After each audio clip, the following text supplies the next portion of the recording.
I'm going to cover the important things we all need to be on the same page about. This is not a social gathering. We're here to take serious action for the animals. We need to be professional throughout the entire cube from start to end. Only as serious as we take our work is as serious as the people will take our message. So if you're being casual and you're not taking your job seriously, don't expect people to take the message seriously either. Can I get a firm commitment from everybody here that you will not be chit-chatting during this event?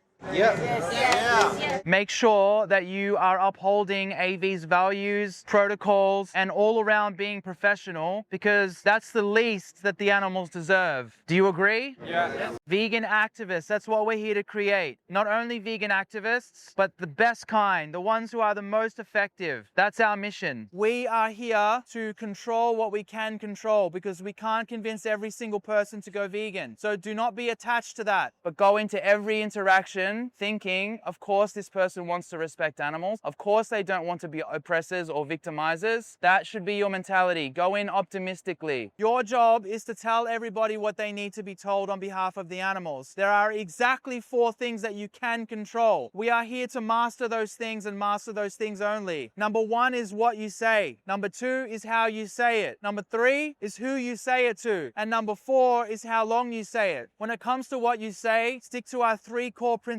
Number 1, we are not here to give people education and make them aware. We are here to hold non-vegans and vegans accountable. Everybody that you talk to today will most likely want to deflect from personal accountability. That's exactly why you need to do it, because society will never hold individuals accountable for this. You are the only ones who will do it on behalf of their victims. And the reason why I say vegans as well is because vegans who are not active also need to be held responsible. They need to be active. They need to be speaking up. Otherwise, they do not understand the urgency and the severity of this injustice. Core principle number 2, putting them in the victim's position. Why? If you do not put them in the victim's position, they will never understand the severity and the urgency. So regardless of what excuse they give you, you only have to reflect their argument back to them as them in the victim's position. So plants have feelings. How would you feel if I use that excuse in order to exploit you? It's that simple. Number 3 is that this is a call for action. This is not just food for thought. So when people say, thank you for giving me something to consider, make sure you remind them that in the interaction, you have already covered that there's nothing valid that is actually preventing them from being vegan. And if they were in the victim's position, they would accept no less than affirmative and immediate action. When it comes to how you say what you say, remember that there is always one entity that's in control of the interaction. So make sure that entity is you, because if it's not you, it's them. It's never neutral. If you're not in control of the conversation, it will get taken in many different directions, every other direction other than them being accountable for their victims. So make sure you're in control of the conversation the entire time. When you're doing outreach, you have to use communication skills. So when you ask them a question or you make a point, check in with them. Do you agree with that? Does that make sense? Do you understand what I'm saying? Make sure you do that throughout the entire interaction to make sure that there's no stones left unturned. And when it comes to who you're saying what you're saying to, make sure you're talking to people that are reachable, because there's only a certain number of people that are reachable. So in order to assess whether they're reachable or not, you can use the 3 strikes and you're out policy that we have, which is after 3 excuses that they've given you, if you've successfully addressed them and they're still not caring about your responses, they're not willing to change their position, then that is a pretty good sign that you are wasting your time. When it comes to how long you say what you say, keep it short and to the point, because you are actually implying that it's a complicated topic the more that you talk about this. Get to the point and move on, even if they are receptive. If they're not receptive, do not get dragged into long argumentative back and forth shit fights. Again, you're also entertaining the idea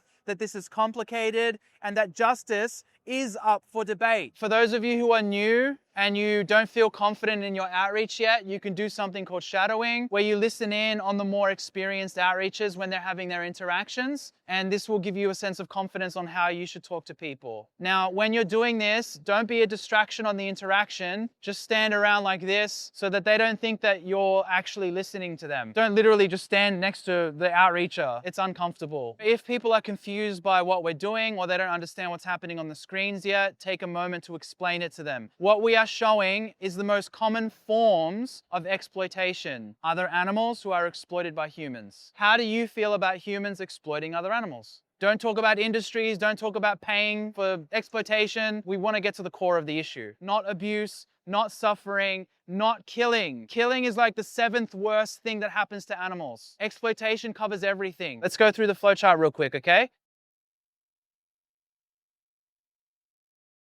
The flowchart is something that you should refer to throughout each interaction. At the end of each interaction, you can just have a look at it and make sure that if you didn't cover anything, next time you will. And just practice through those steps. And I promise you that by the end of the cube today, you'll be much more effective and efficient than you were at the beginning of today. If your conversations are going on for too long and one of us more experienced activists see this, we will try to support you by letting you know the conversation is going for too long by doing this. This means wrap it up. If the conversation should end now because you're talking to a troll or someone that's clearly going to waste your time, then we'll do this. And you should really trust us on this. So if we do this, your response should be, oh yeah, you're wasting my time, and just walk away. When you're standing in the cube, you're standing nice and straight from the ground all the way up. Strong position the entire time. You're standing for the animals. Your feet shouldn't be pointed out like this. If you can, straighten them. Make sure you're looking forward at all times. You shouldn't be breaking your pose for anyone or for anything at any time. Even if you need to communicate with an organizer, keep looking straight forward the entire time. Don't break your pose. Your hands should be on the bottom of the screen with a slight angle. So your hands shouldn't be like this, and they shouldn't be like this either. This is for functional reasons as well as aesthetic reasons. The functional reason is that it's easier for you to adjust the angle of the screen or the flatness of the screen when your hands are on the bottom. For aesthetic reasons, we found that it looks much better for us to have our hands on the bottom of the screen as well. So if we need to adjust the flatness of the screen, an organizer will actually physically put it in the position that it needs to be in. And your job is to only use your hands to keep it where it needs to be. So don't use your body to do this. Only use your hands to pull it towards your body or to push it away. Same thing with the angle of the screen. If you need to adjust the angle of the screen, do it with your hands, not your body. If we need to adjust the angle of the screen, an organizer will make eye contact with you. We'll put our hands out like we're holding a steering wheel, and we'll slowly move our hands according to how things need to be adjusted. So follow our hands. Don't try and guess where we're moving our hands, and also only move slowly because it's only a small adjustment that needs to be made usually. If an organizer needs you to move back, forward, left, or right, we'll actually show you how much we need you to move, and then we'll ask you to move. If we need to adjust the angle of your positioning, we will adjust the screen first, and then we need you to adjust your feet accordingly. When you need to communicate with an organizer, raise your hand. If you need to switch out, give us a few minutes and we'll find someone to switch in with you. Do not take your mask off or your straps off until someone is standing there with their mask on and the organizer is ready to switch you out. If your straps are not adjusted to your body type correctly, they're too tight, too loose, whatever, let the organizer know. It shouldn't be sitting too high. It also shouldn't be sitting too low. The top of the screen should be where your chest is. And the organizers, by the way, are the only ones that should be doing this. So if a hand goes up and for some reason an organizer doesn't see that, alert the organizer. Don't actually go up to the cuba yourself. If you see someone who needs to be outreached, someone who's been watching the screen for around 10 seconds and they haven't been approached yet, raise your fist. Don't point. If they're on the right side of you, right fist. If they're on the left side of you, left fist. So if those of you who are doing outreach see a fist go up in the cube, you need to be paying attention. Try and figure out who we're referring to and go over there and start the conversation quickly. Don't move slowly. I don't want to see anybody going, oh, okay.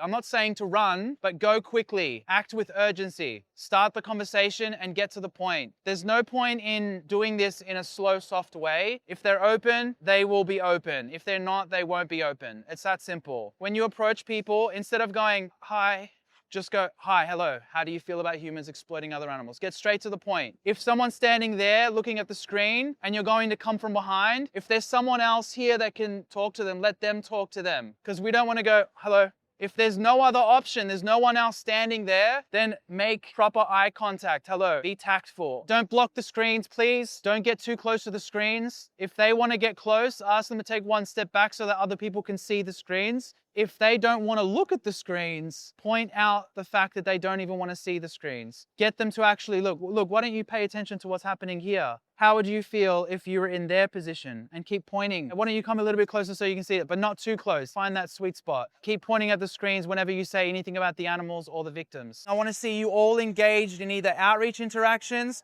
standing in the cube, recording outreach, or something along those lines. And if you're not engaged in one of those things, please make sure that you're circulating around the cube. Don't stand in one place. This improves our chances of approaching people in a timely manner, because one of us would be in that place and time when someone does stop. If somebody needs another language, like let's say I approach somebody and I don't speak German, but the person I'm outreaching does, and they don't really speak much English, I will take my phone out, and you should do the same thing. Use your translation app to try and get through to them. But while you're translating to them, you should be looking around to see if someone can take over the conversation. When you find someone, then you can ask them to take over at the point that you're up to in the conversation. But the thing that's going to increase the chances of someone being available who speaks that language is if you guys are all circulating around the cube. If you all stay in one place and someone who speaks German is on the other side of the cube, and I have to go to the other side of the cube to get that person, the chances of that person or those people walking away is pretty high. Let's work together as a team and circulate around the cube. Now, when I say a serious game, I'm talking about us having the mindset that we are actually here to win. We're not here to just give people information, like I said.